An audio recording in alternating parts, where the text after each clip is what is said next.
Bien, continuamos con el tema planos y ejes de movimiento, dos temas importantes porque también vienen a ser como el puntapié inicial para el estudio del análisis de los movimientos. Los planos son estructuras imaginarias que nos sirven para describir tanto a los movimientos como para generar diferentes imágenes. También en los libros de anatomía van a ver, por ejemplo, que mencionan un corte en tal lugar, considerando tal plano, y se ve todo lo que hay por debajo del corte. Pero a nosotros nos importa un poco más por la utilidad que tiene para describir los movimientos. Sobre estos planos se van a realizar un par de movimientos, uno de ida y uno de vuelta, pero lo vamos a ir viendo más adelante. El primero que hay que considerar es el plano sagital. El plano sagital es este grande que se ve acá. Es un plano que es único, es decir, que va a haber solamente uno. Si bien en la imagen hay varios, el plano sagital es uno, es único, y está atravesando la línea media corporal, atravesándola de adelante hacia atrás, es decir, en una dirección antero-posterior. Este plano nos termina dividiendo en dos mitades, una mitad derecha y una mitad izquierda, y estos que se ven acá, que son paralelos al plano sagital, se denominan paraplanos o planos parasagitales. Perdón el trabalengua. Esos sí son infinitos. El plano sagital es único, es antero-posterior, tiene una orientación vertical, y estos que son paralelos al sagital se denominan paraplanos o planos parasagitales, y esos sí son infinitos. De acuerdo a necesidad, los vamos creando. El segundo de los planos es el plano frontal, también conocido como coronal, que es un plano que nos atraviesa de un lado al otro y nos divide en dos mitades, una mitad anterior y una mitad posterior. Este plano tiene como característica ser vertical, al igual que el sagital, pero con el sagital forman un ángulo de 90 grados. El sagital es antero-posterior y este va en sentido de un lateral hacia el otro, en sentido transversal, por lo que forman un ángulo de 90 grados. El tercero de los planos es el plano transversal u horizontal, y este es un plano que nos divide en una mitad superior y una mitad inferior. ¿Qué característica tiene este plano? Es que se pueden trazar tantos planos como sean necesarios, pero la única condición necesaria es que sea perpendicular, es decir, que corte el ángulo de 90 grados tanto al frontal como al sagital. ¿Cuántos podemos trazar? Los que sean necesarios.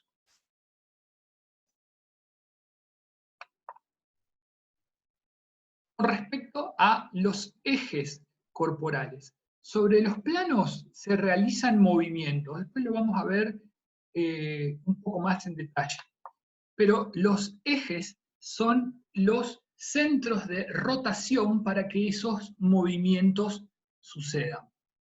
A cada plano le corresponde un eje que es perpendicular. Y sobre cada eje de movimiento, sobre cada eje corporal, se va a producir también un par de movimientos. El primero de los ejes es el eje transversal. Para que nos hagamos una idea, si es transversal va de un lado al otro. Si tenemos que representarnos, tenemos que hacer una idea de cómo es el eje transversal, tenemos que pensar en los muñecos del metegol, que están atravesados por la barra de un lado hacia el otro. Si tenemos que representar el eje transversal, vamos a tener que pensar en ese, o vamos a tener que tener esa idea mental sobre el eje. El segundo de los ejes es el eje vertical o longitudinal. Longitudinal porque atraviesa el cuerpo a lo largo del mismo. Es un eje que es vertical. ¿Cuándo podemos pensar en un eje vertical? En una calecita. La calecita tiene su eje en el centro, una posición vertical, y vendría a ser un ejemplo de este eje. Otro, por ejemplo, son esos lavarropas que tienen el tambor en posición vertical, donde tenemos el centro, que es donde va girando. Bueno, eso vendría a ser el eje vertical o longitudinal. Yo lo que prefiero siempre es hablar del eje longitudinal. Pero bueno, también hay otras denominaciones. Y después tenemos el eje antero-posterior, también conocido como eje sagital, Sagitario por la mitología griega, es el arquero, y esto representaría una flecha que atraviesa el cuerpo. Sí, pero si tenemos que hacer una representación un poco más real y de la vida cotidiana, podemos pensar en un clavo que está puesto en una pared, por ejemplo. Clavar un clavo en una pared vendría a ser el eje antero-posterior, estaría representado por el clavo, o una chinche en una hoja, sería exactamente lo mismo. Repasando entonces, tenemos planos corporales y ejes de movimiento, y recordar siempre que a cada plano lo va a atravesar un eje en forma perpendicular. 3 planos, 3 ejes. El plano sagital, recordando, divide el cuerpo en 2 mitades, derecha e izquierda. El frontal divide al cuerpo en anterior y posterior, y el transversal en superior e inferior. Tenemos los 3 ejes, el eje antero-posterior, el eje vertical o longitudinal y el eje transversal. Ahora tenemos que ver cómo atraviesa cada eje a el plano que le corresponde. Al eje sagital, perdón, al plano sagital lo va a atravesar el eje transversal. Fíjense, siempre tienen que formar un ángulo de 90 grados. Tenemos por un lado a este eje que nos corta de adelante hacia atrás y a este que nos corta de un lado hacia el otro. Es decir, que el eje transversal va a ser perpendicular al plano sagital. Segundo, tenemos el plano frontal. Este es un plano que nos atraviesa de un lado al otro. Por lo tanto, vamos a tener que buscar un eje, o en realidad va a ser atravesado en forma perpendicular por un eje que vaya de adelante hacia atrás. ¿Cuál es este eje? El eje antero-posterior, también conocido como sagital. Y por último, nos queda el eje transversal u horizontal, que es atravesado por el eje longitudinal, también conocido como vertical. Repasando entonces, para el plano sagital, el eje que lo atraviesa es el eje transversal. Para el plano frontal, el eje que lo va a atravesar es el antero-posterior. Y para el plano transversal u horizontal, lo va a atravesar el eje longitudinal, también conocido como vertical. ¿Por qué es importante estudiar esta relación? ¿Por qué? Porque tanto los planos como los ejes van a generar, en realidad están relacionados por los movimientos que suceden. El eje permite que suceda un movimiento, va a ser su centro de rotación, su centro de movimiento, y ese movimiento se va a realizar sobre un plano determinado. Es una interrelación entre estas 3 cuestiones: plano, eje y movimiento, y son conceptos que son clave para estudiar la anatomía del aparato locomotor. ¿Por qué? Porque después esto lo vamos a volcar hacia el estudio de las articulaciones y los músculos que las movilizan, y necesitamos conocer los movimientos que realiza, sobre qué eje y sobre qué plano. Ahora parece un trabalengua, pero a medida que lo vayamos trabajando, todo esto va a ir, se va a ir aceitando y va a ir entrando, sobre todo a medida que vayamos viéndolo en imágenes. La interrelación planos, ejes y movimiento lo vamos a ver luego de ver el apartado de movimientos y hacia allí vamos ahora. Los movimientos corporales básicos. Estos movimientos que presentamos acá, que son 7, son los movimientos que más vamos a ver en la práctica. Estos son los movimientos corporales básicos, y después hay unos que se denominan también específicos. Los corporales básicos son los que realizan las articulaciones más móviles, pero hay otros que son los específicos que las realizan pura y exclusivamente una. Por ejemplo, la articulación de la mandíbula con el cráneo, que se llama temporomandibular, hace un movimiento específico para la masticación, lo veremos en otro momento. Los pies también tienen un movimiento que es particular, lo veremos en su debido momento. Esto es los 7 movimientos corporales básicos.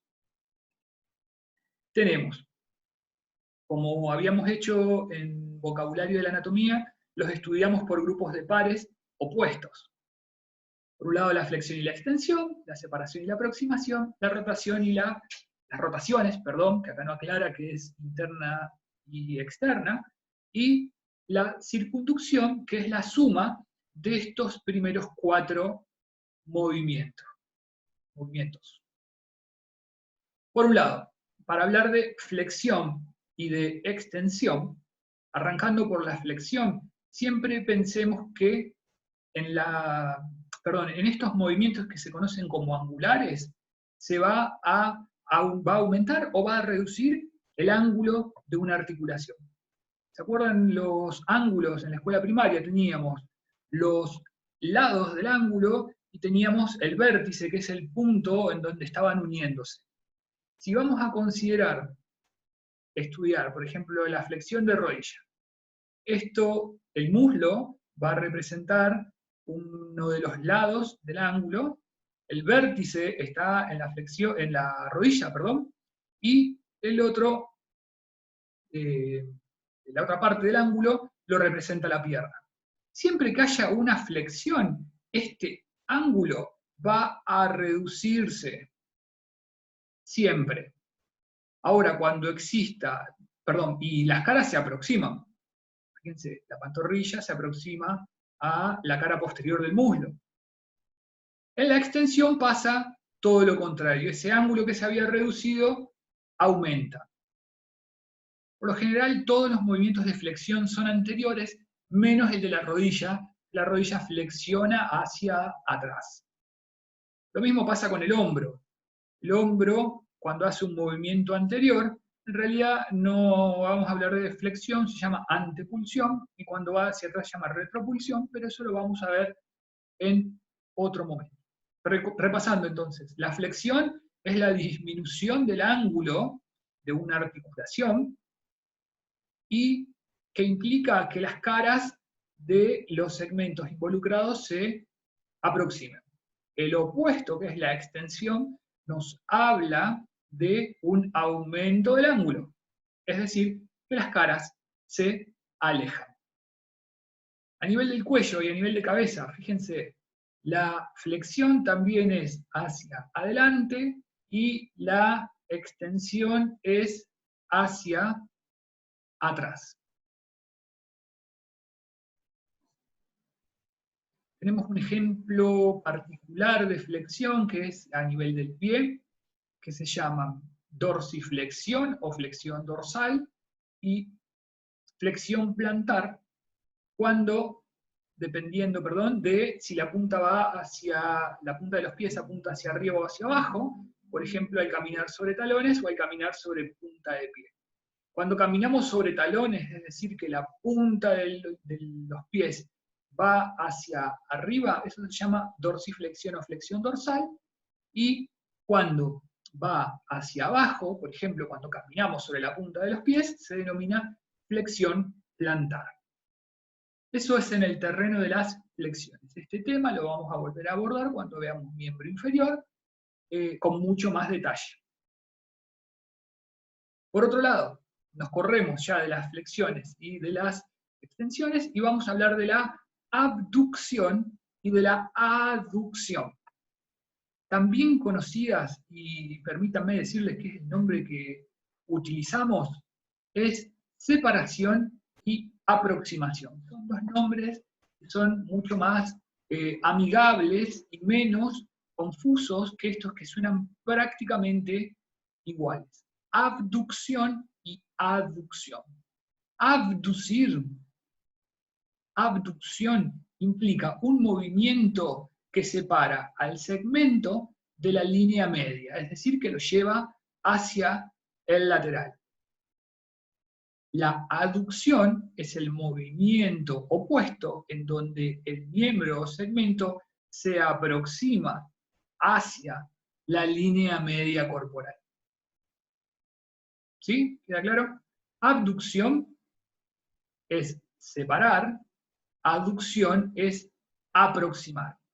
Aproximación y separación son los términos que recomiendo utilizar para expresar este movimiento, para no entrar en dudas con respecto a ab o ad cuando están abordando estas situaciones.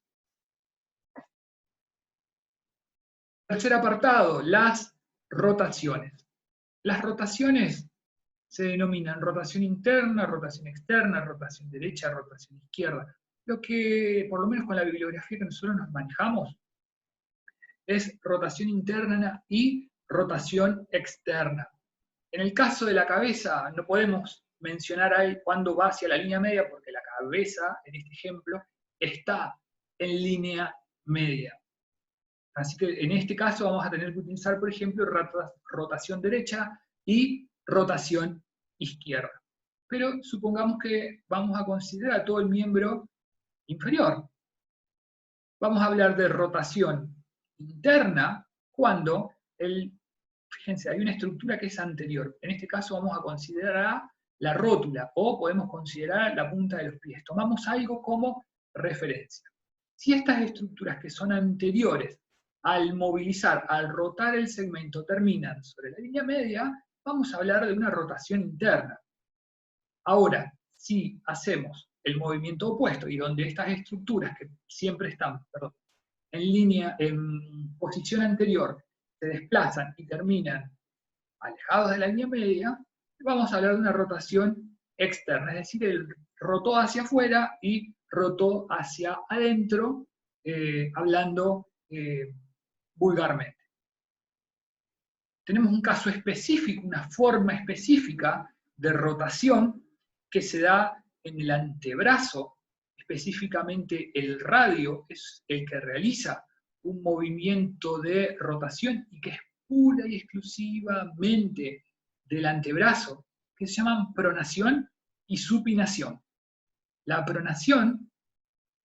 supinación implica la rotación en el que la palma queda hacia arriba. Por ejemplo, cuando uno transporta una bandeja, el mozo transportando la bandeja que tiene rotado el antebrazo y la palma queda apuntando, en realidad es hacia adelante, ¿no? Pero en este ejemplo sería apuntando hacia arriba, esto nos va a hablar de una supinación. Ahora, en el caso contrario, el movimiento es de una pronación, cuando esta rotación implica que la palma esté apuntando hacia atrás. ¿Se acuerdan que en la posición anatómica las palmas apuntaban hacia adelante? Es decir, que el antebrazo se encontraba en supinación. Este movimiento, que es específico, al igual que la flexión dorsal y plantar, los vamos a abordar cuando veamos específicamente los miembros involucrados.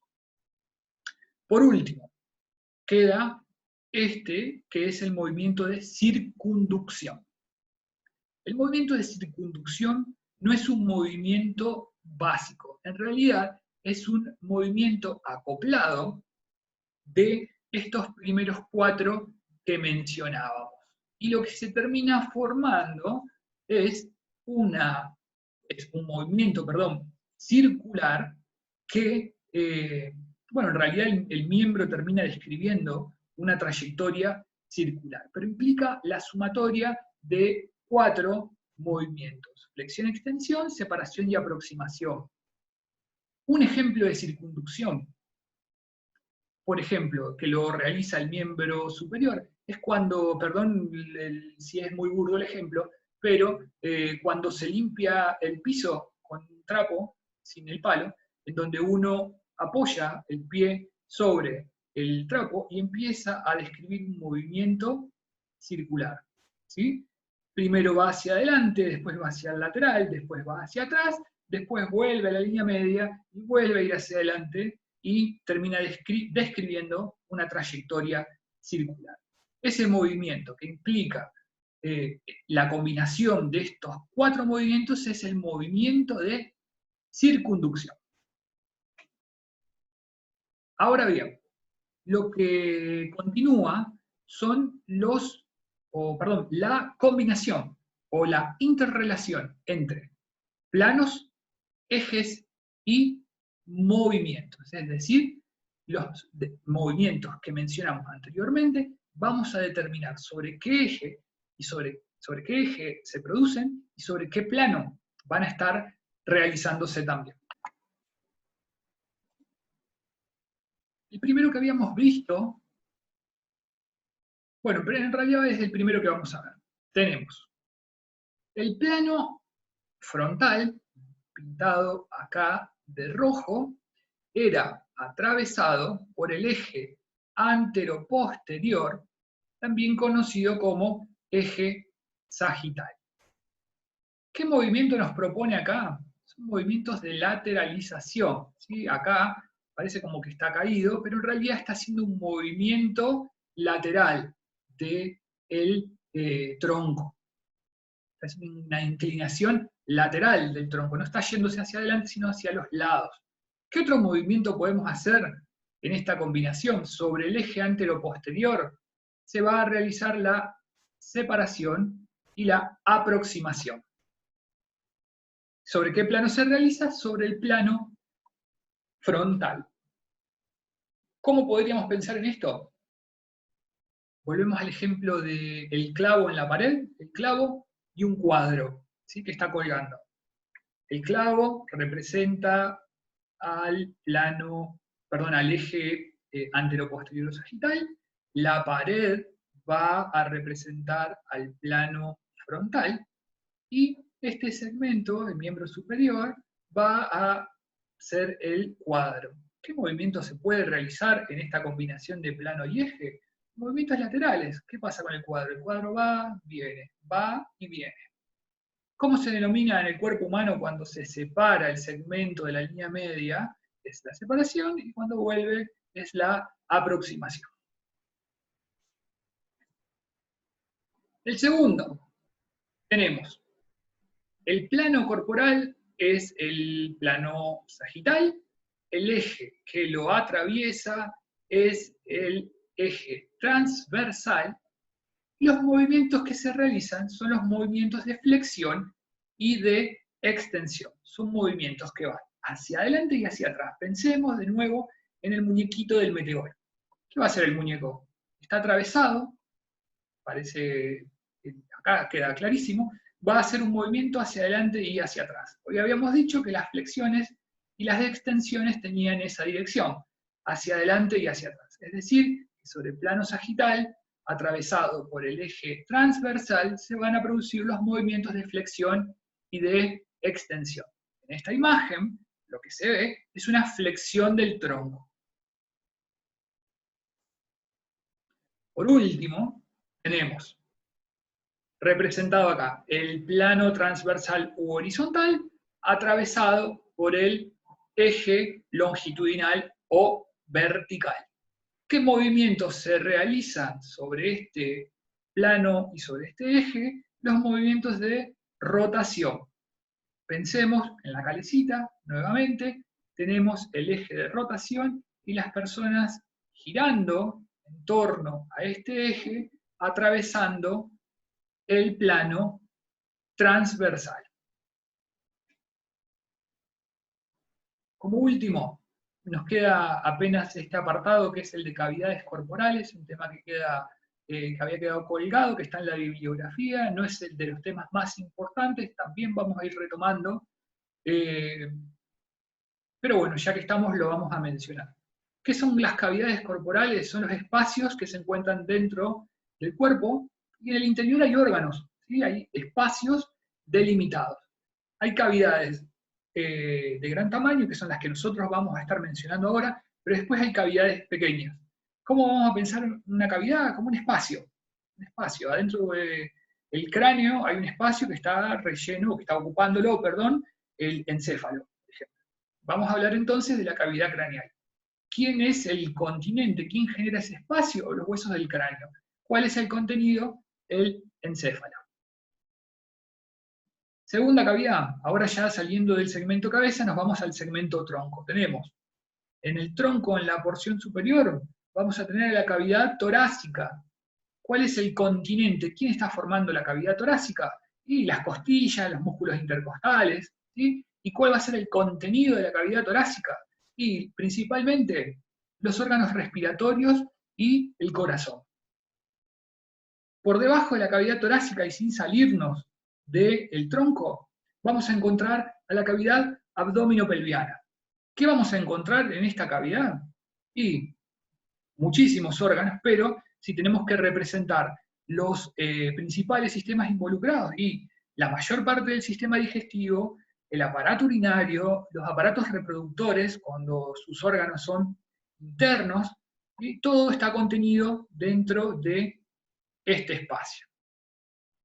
Y eso es todo, por lo menos lo que tienen que saber de cavidad en este momento. En otra oportunidad, cuando veamos la parte de tórax, vamos a volver a cavidad torácica para verla un poco más en detalle. Bueno, nuevamente quiero desearles un buen año. Es un año atípico, claramente, pero lo atípico también viene de la mano de un montón de desafíos que espero podamos ir afrontando y resolviendo de a poco. Les doy nuevamente la bienvenida a su primer año de estudios y bueno, espero que esto haya sido de su utilidad y de su agrado.